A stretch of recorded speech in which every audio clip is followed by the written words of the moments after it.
सोपि भगवारहं सम्मा संबुद्धो स्वयंभो विचाचरण संपन्नो बुद्धं तं प्रणम्यहम्। पुरीस धम्म सारथी लोकविदो अनुत्तरो सत्था देव मनुष्यानं बुद्धं तं प्रणम्यहम्। बुद्धं तं प्रणम्यहम्।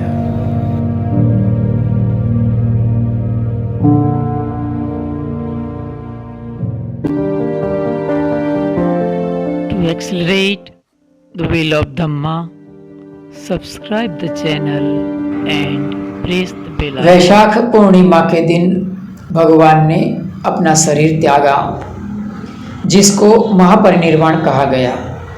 उसी के संबंधित आज विषय पर बात करेंगे, तो आशा करता हूँ कि आप वीडियो के अंत तक जरूर बने रहिएगा। वैशाली में भगवान तथागत बुद्ध ने आम्रपाली गणिका के घर भोजन दान का स्वीकार किया, जिससे आम्रपाली की खुशी समाई नहीं समाती थी। उत्साह के मारे रथ में जा रही थी। दूसरी तरफ लिच्छवी राजकुमारों का रथ भी आ रहा था। दोनों रथों के पहिए से पहिया मिल गया। लिच्छवी राजकुमारों ने आम्रपाली को मिला हुआ भोजन दान का लाभ लाख मुद्रा देकर खरीदना चाहा, लेकिन आम्रपाली ने कहा, चाहे वैशाली नगरी खरीद सके उतना धन भी दे दें तो भी वो भोजन का लाभ नहीं देंगी। आम्रपाली के वहाँ संघ के साथ भोजन ग्रहण करके भगवान ने लंबा समय आम्रपाली के उपवन में बिताया। कुछ समय पश्चात भगवान को बीमारी लागू हो जाती है, लेकिन वो अपने मनोबल से उसमें से बाहर आ जाते थे। जब वे धम्म परिषद में आते हैं तो आनंद, दुख और खुशी व्यक्त करता है। भगवान के स्वास्थ्य को लेकर चिंता जताता है। भगवान उन्हें शरीर की नश्वरता के बारे में उपदेश देते हैं। इसीलिए आनंद, अपने आप में द्वीप बनो, अपने आप में शरण लो, किसी बाहरी शरण की तलाश मत करो।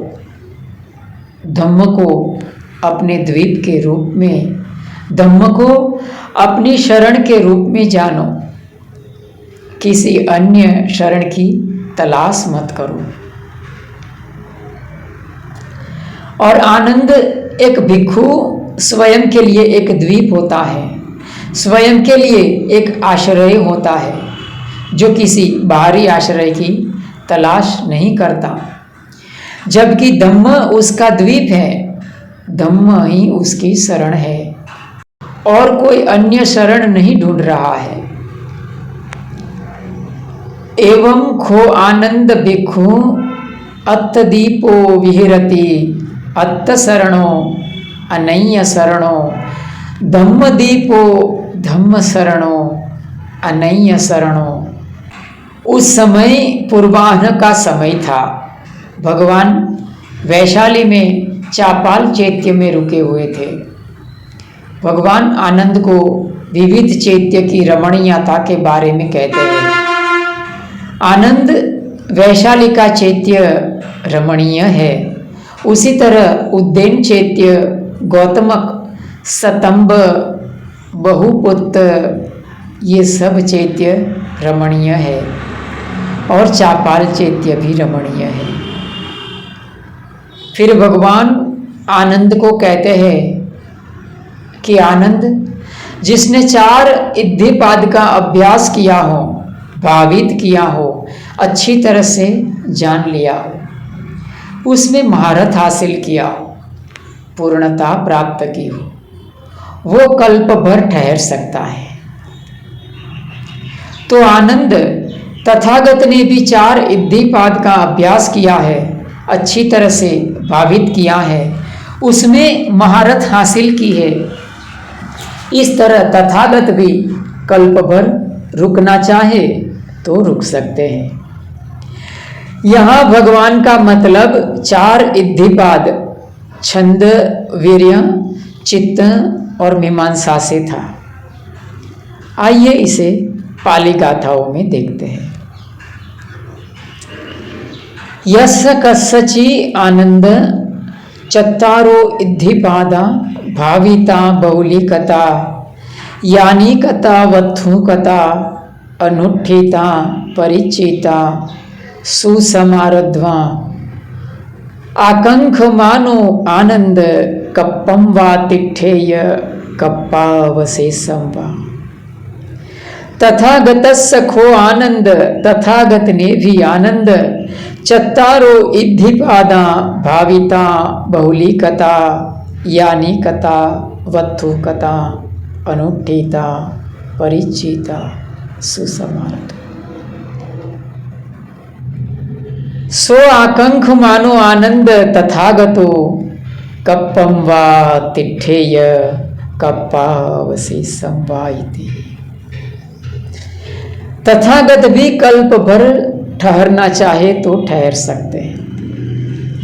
भगवान 3 बार अपनी इस बात को दोहराते हैं। भगवान के स्पष्ट संकेत के बावजूद भी आनंद समझ नहीं पाया और चुपकीदी साधे रहा। कहा जाता है कि मार ने उसके चित्त को नियंत्रित कर लिया था। आनंद इतना नहीं कह पाया कि भगवान लोक कल्याण के लिए कल्प पर ठहर जाइए। न भगवंतम याची तिठत्तु भन्ते भगवा कप्पम तिठत्तु सुगतो कप्पम बहुजन हिताय बहुजन सुखाय लोकानुकंपाय अत्थाय हिताय सुखाय देव मनुष्यायन्ते। यह गलती के कारण भगवान का प्रमुख धृतांगधारी भिक्षु महाकाश्यप आनंद को डांटता रहता था। क्या कोई इतने लंबे काल तक जी सकता है? सवाल उठना लाजमी है।